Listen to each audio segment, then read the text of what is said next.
Good morning friends. Welcome to Bhavna BPSC classes. Friends, आज मैं आप लोग के साथ हिस्ट्री का सिलेबस शेयर करूंगी जो बीपीएससी पीटी और मेंस के साथ साथ अन्य परीक्षाओं के लिए भी उपयोगी है। फ्रेंड्स, बीपीएससी में एंशियंट हिस्ट्री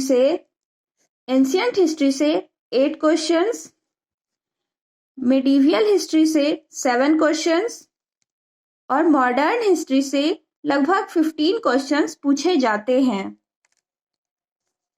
प्राचीन इतिहास की बात करें तो फर्स्ट इंपॉर्टेंट टॉपिक सिंधु घाटी सभ्यता है। सिंधु घाटी सभ्यता में जितने भी इंपॉर्टेंट क्वेश्चंस सभी एग्जाम के दृष्टिकोण से महत्वपूर्ण है उनको पहले कवर किया जाएगा। फिर वैदिक काल, जिसमें कि 2 कालखंड है, ऋग्वैदिक सभ्यता और उत्तर वैदिक सभ्यता। धार्मिक आंदोलन, जिसमें कि बौद्ध धर्म, जैन धर्म महत्वपूर्ण है।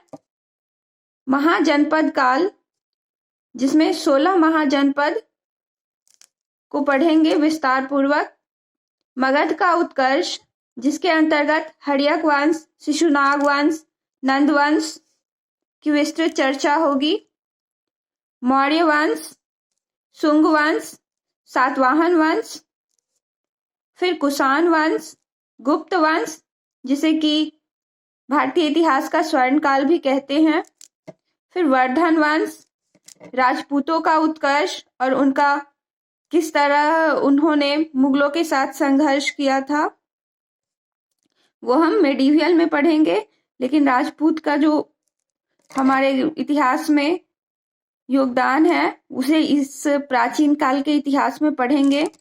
और दक्षिण भारत का इतिहास का भी पढ़ेंगे, जिसमें चोल, पांड्य, इन सब वंश का विस्तृत वर्णन किया जाएगा।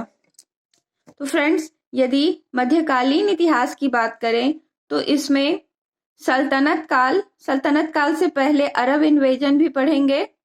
लेकिन यदि मध्यकाल में वेरी वेरी इंपॉर्टेंट टॉपिक देखें तो सल्तनत काल और मुगल काल, ये 2 काल अति महत्वपूर्ण है।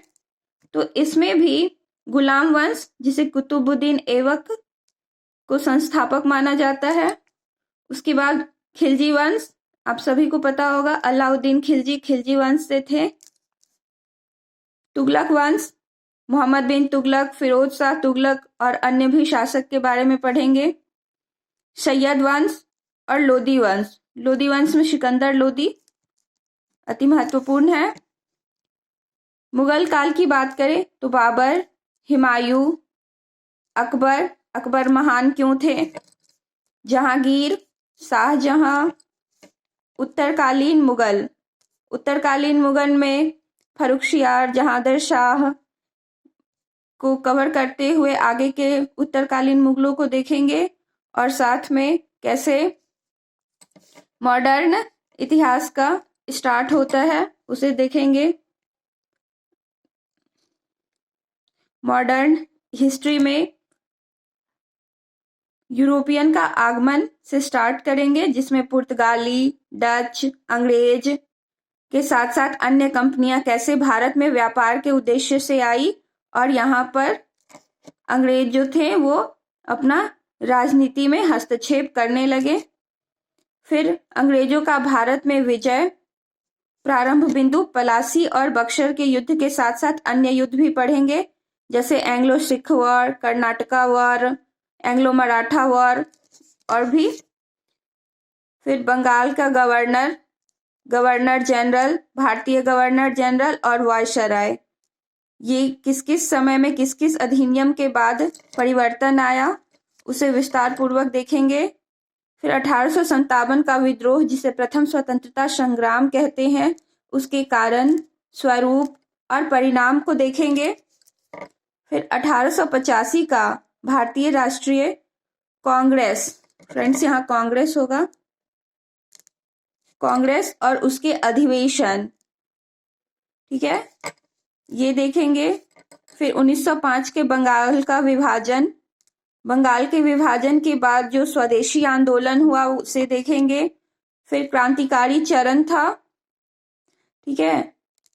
उसके बाद 1917 में महात्मा गांधी 1915 में साउथ अफ्रीका से इंडिया आ गए और उसके बाद 1917 में उनका प्रथम सत्याग्रह बिहार के चंपारण में रहा। 1918 में मिल मजदूर आंदोलन और खेरा सत्याग्रह देखेंगे। 1919 में रॉलेट एक्ट, जालियांवाला बाग हत्याकांड, ठीक है। 1920 में असहयोग आंदोलन, चौरा-चौरी घटना के कारण असहयोग आंदोलन का स्थगित होना। 1925 का काकोरी कांड, 1930 का सविनय अवज्ञा आंदोलन, साथ ही अन्य महत्वपूर्ण घटनाओं को देखते हुए हम भारत छोड़ो आंदोलन 1942 को देखेंगे। फ्रेंड्स, सविनय अवज्ञा आंदोलन और उसके बाद गोलमेज सम्मेलन जो कि ब्रिटेन में हुआ था, इस सब को कवर करते हुए आगे हम लोग भारत की आज़ादी और भारत के विभाजन को देखेंगे और हमारा हिस्ट्री का सिलेबस यहाँ पर भारत के विभाजन के साथ खत्म होगा। तो फ्रेंड्स, इस तरह से हमारा इतिहास का टॉपिक कंप्लीट होगा। फ्रेंड्स, ये जितने भी टॉपिक हैं ये पीटी के साथ साथ मेंस के लिए भी उतने ही इम्पॉर्टेंट हैं। तो हमारी जो स्ट्रैटेजी होगी वो पीटी के साथ साथ मेंस के प्रिपरेशन की भी होगी। तो इसीलिए हम इसे विस्तार पूर्वक पढ़ेंगे ताकि दोबारा से वही टॉपिक पढ़ते समय कोई परेशानी ना हो।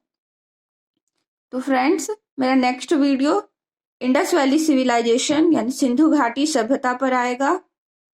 मेरे वीडियो को लाइक करें, सब्सक्राइब करें, दोस्तों के साथ शेयर करें। Thank you.